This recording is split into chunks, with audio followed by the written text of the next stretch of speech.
I'm City Councilor Tom McHugh, representing Ward 2, and on behalf of the Mayor and Council, we'd like to welcome you all here this evening. Nice to see the turnout, and we appreciate all your efforts and look forward to hearing your input. So with that, I'll turn things over to Jeff Taylor.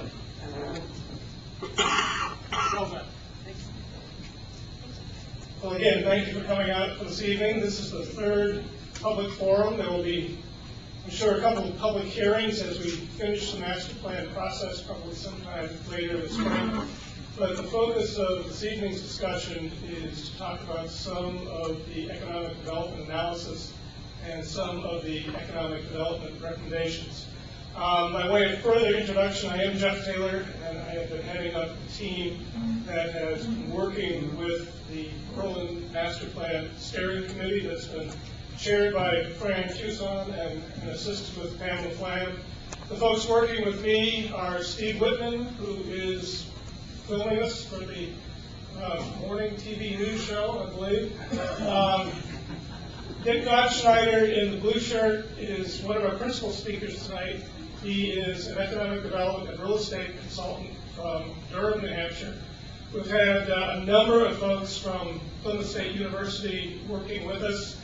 June Hammond Rowan, sitting in the front row, who many of you know was the planner here for a number of years, and Fatima Branson, also as part of the public service team. We're going to have a number of speakers. There is, most of you know, I'm sure, if you've picked up the Berlin Reporter or the Berlin Daily Sun anytime in the last 15 months, there have been a whole series of economic initiatives. Some are countywide, some are valley-wide, and this one, of course, is Berlin specific. But they need to all pull together. And what we want to do this evening, we're going to lead off with Chris Kalakoussis, who's from the Carsey Institute at UNH in Durham, who has been doing a lot of population and economic analysis for Coos County.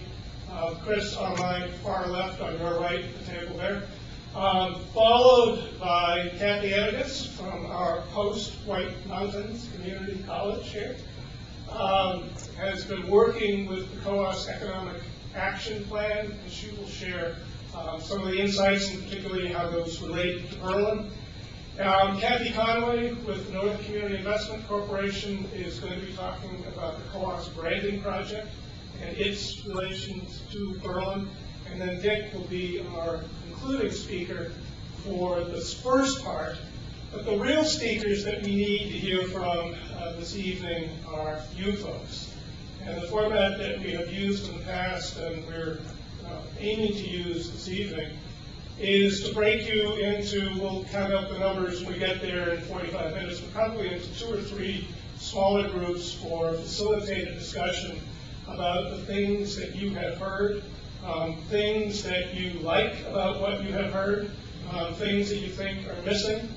A couple of, I guess, opening remarks. People have been studying economic development for the city of Berlin for a number of years. I was here for a dozen of those years. If there were a silver bullet, someone would have shot it by now.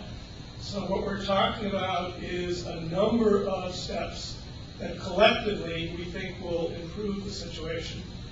So there is, if you're coming looking for that silver bullet, I'm afraid it's still among the missing. The other piece, 2 pieces actually, that have been the subject of a variety of discussion that you will not hear specifically discussed in the remarks this evening. The first one is the whole question of gambling.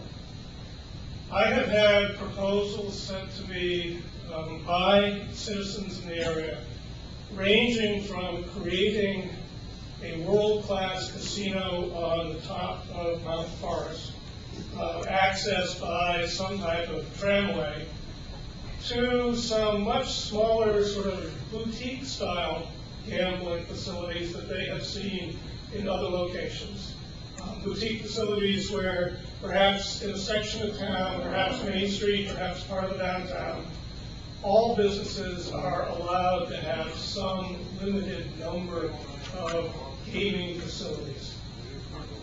Since gambling, casino gambling is not permitted within the laws of the state of New Hampshire at this point, there are no gambling recommendations in which we'll hear this evening. If that situation changes, then we would necessarily think that there would be a whole series of public dialogues about what shape, what type, if any, where you might want these facilities located. And given that it's not an option under the current regulatory framework, it's not part of our recommendations. The other piece is the whole lane law project. Clearly, that is an important discussion. I understand there was an extensive and extended discussion about that project on Monday evening. There will be others, as I'm sure you know from the press accounts. The lane law project is not subject to a local permitting process. It is subject to the state's site evaluation committee. There are plenty of opportunities, or will be plenty of opportunities, for a variety of input before that committee. But since the final decision is not within the purview of the city of Berlin, our only recommendations on that point relate to monitoring it, perhaps having the city testify or at least offer evidence to outline any concerns that you want to address. And that type of thing is in the recommendations. An absolute recommendation that this is a good project to be pursued, or one to be questioned, or one to be opposed is not part of our recommendation, because it's not part of the local decision-making process. And these are recommendations to be pursued within the framework of the city government and the nonprofit organizations that are part of the city. So with those comments, I would open it up first to Chris.